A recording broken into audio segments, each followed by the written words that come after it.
하나님 말씀 사무엘하 2장 12절에서 23절까지의 말씀입니다. 사무엘하 2장 12절에서 23절입니다. 사무엘하 2장 12절입니다. 넬의 아들 아브넬과 사울의 아들 이스보셋의 신복들은 마하나임에서 나와 기브온에 이르고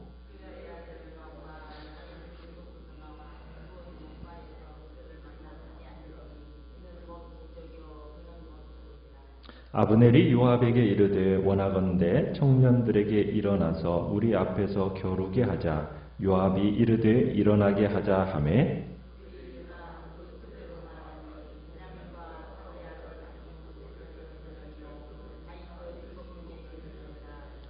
각기 상대방의 머리를 잡고 칼로 상대방의 옆구리를 찌르매 일제히 쓰러진지라. 그러므로 그곳을 헬가 핫수림이라 일컬었으며 기브온에 있더라.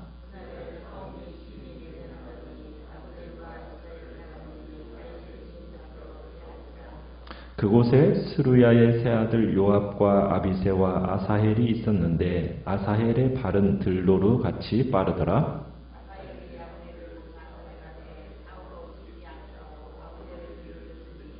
아브넬이 뒤를 돌아보며 이르되 아사헬아 너냐 대답하되 나로라.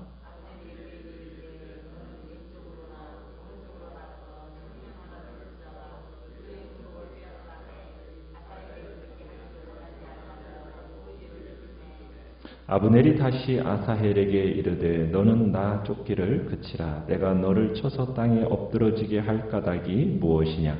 그렇게 하면 내가 어떻게 내 형 요압을 대면하겠느냐 하되 그가 물러가기를 거절하며 아브넬이 창 뒤끝으로 그의 배를 찌르니 창이 그의 등을 꿰뚫고 나간지라. 곧 그곳에 엎드러져 죽음에 아사헬이 엎드러져 죽은 곳에 이르는 자마다 머물러 섰더라. 아멘.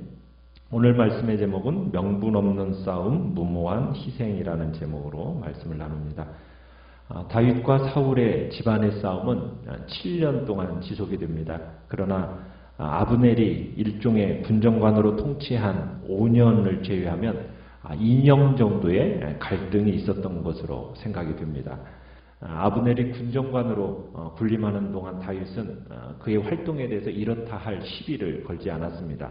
아마 스스로 붕괴되기를 바라고 있었을 겁니다. 그러나 이스보셋을 왕으로 세우는 순간부터 상황이 달라졌습니다.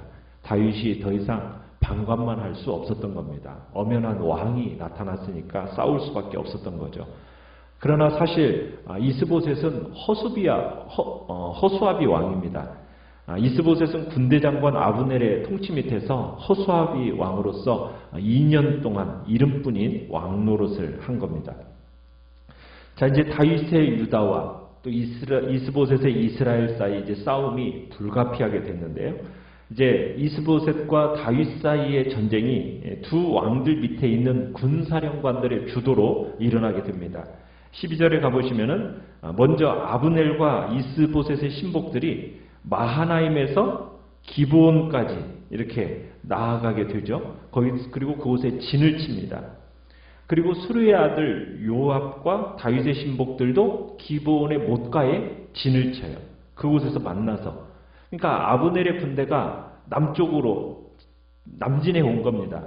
그러니까 헤브론에 근거지를 둔 이 유다 지파 중심의 왕국인 다윗 나라를 치기 위해서 먼저 지금 북쪽의 이스라엘이 이스보셋의 군대가 남진해 왔다는 얘기입니다. 그리고 남진하는 이 아브넬 군대를 막기 위해서 요압의 군대가 나가서 아브넬의 진영을 만나게 됐는데 그곳이 어디 곳이냐면 기브온 연못가. 그 기브온 연못을 딱 중간에 두고서는 서로 대치하게 되었다는 얘기입니다. 자, 그런 상황 속에서 먼저 사울의 진영 장군 아브넬이 다윗의 장군 요압에게 이런 제안을 합니다. 양측 군대가 전투를 먼저 시작하기 전에 각 진영에서 12명씩 내보내서 서로 겨루기를 하자 이렇게 제안을 합니다. 14절에 보면요. 그래서 14절 15절에 보면 이제 서로 겨루기를 제안하는데 어떻게 보면 대표자들끼리 지금 먼저 장난기 어린 그 결투를 벌이게 하면서 먼저 전의를 이렇게 북돋은 후에 군사적인 어떻게 보면은 전면적인 교전에 돌입하자라는 그런 제의가 된 겁니다. 이에 요압이 또 동의를 합니다. 이제 그렇게 하자는 거죠. 여기서 14절에 겨루게 하자 할 때 이 겨루다라는 단어는 군사적인 결투의 어떤 의미보다는 유희적인 대결. 그러니까 이긴 자가 진 쪽을 조롱할 수 있는 일종의 전쟁놀이, 이것을 의미하는 겁니다. 다윗이 골리앗을 이렇게 물리치고 왔을 때 이스라엘 여인들이 뛰놀면서 창화했다, 이런 표현을 쓰는데, 그때 뛰노는 행위를 가리킬 때 사용된 말이 여기서 이 겨루다라는 말이 쓴 겁니다. 그러니까 서로 간에 자기 진영의 이 힘자랑을 이제 통해서 이제 서로의 진영의 기세의 길을 미리 꺾어 놓으려는 그런 의도로 지금 이런 대결을 제안하게 되는 겁니다. 전면전을 하기 이전에 먼저 예열시키는 과정 속에서 이런 유의적인 대결을 제안한 겁니다. 아브넬은 이때까지만 해도 다윗 진영보다도 자신의 진영이 더 강한 걸로 생각했던 것 같아요. 그래서 선제 공격을 하듯이 이 정예 용사 간의 결투를 먼저 제의한 겁니다.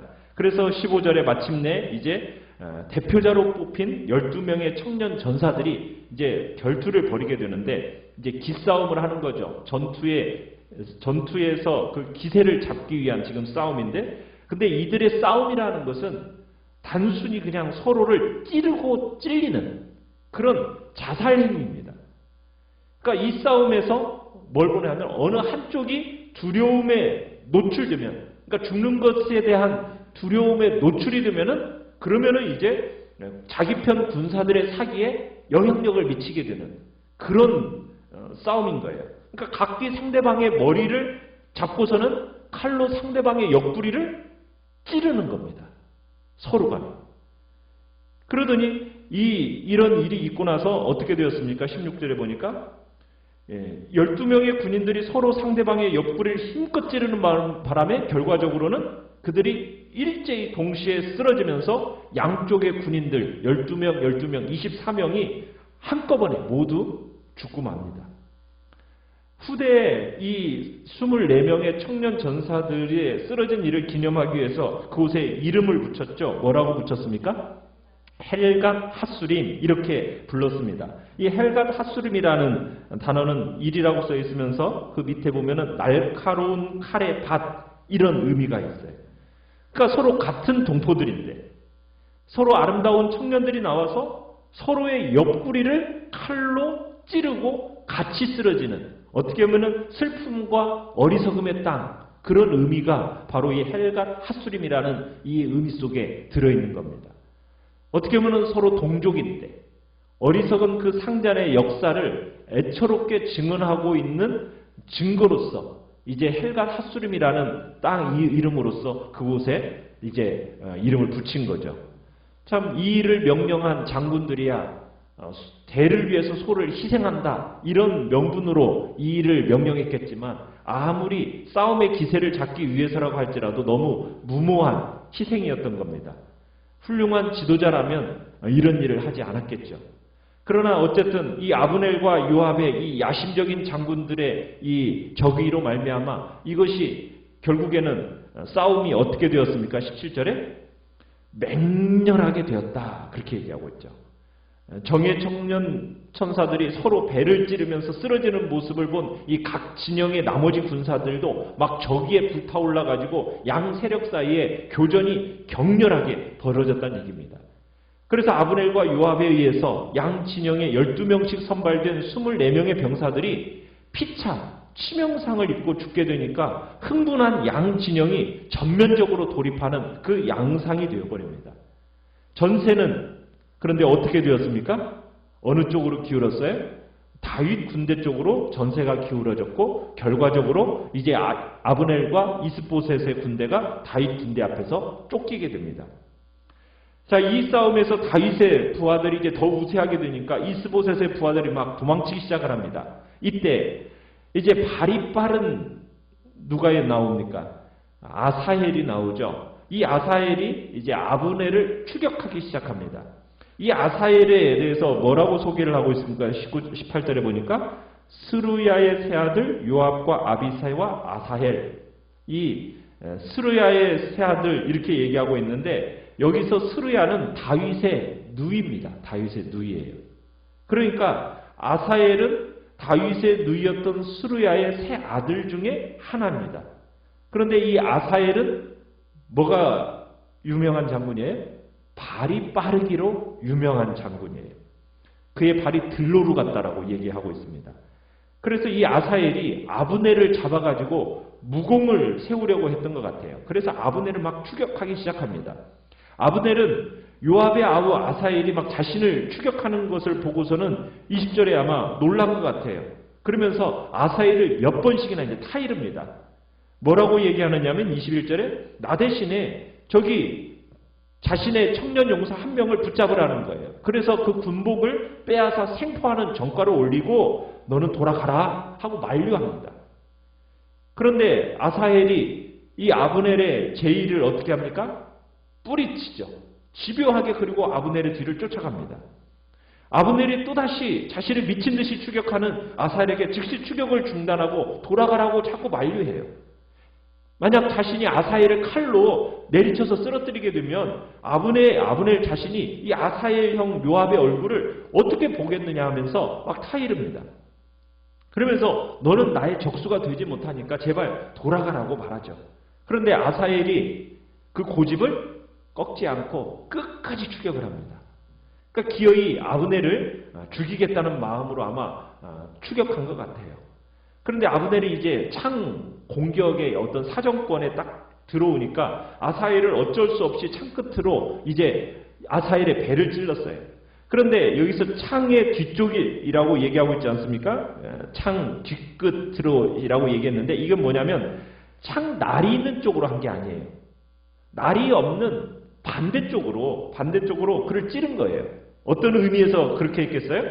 아브넬이 아사헬을 죽일 생각이 없었어요. 다만 그냥 이 아사헬의 추격을 제지하기 위해서 날이 없는 쪽으로 그를 이렇게 찔렀는데 아사헬이 얼마나 빠른 속도로 추격을 했는지 아브넬이 내민 그 창끝이 아사헬의 배를 뚫고 등까지 나와버렸다고 얘기하고 있어요.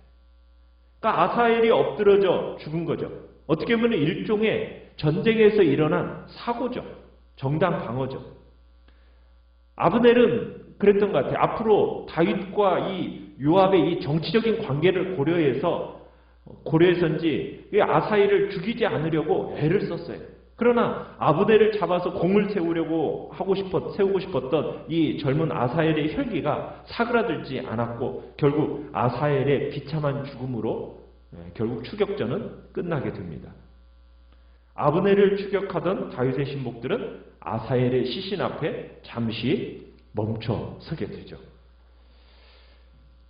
이 장면들을 보면서 다윗은 제일 처음에는 길앗 야베스 사람들을 위로하고 격려할 때만 해도 대화를 통해서 이렇게 이제 통일을 희망을 가졌었어요.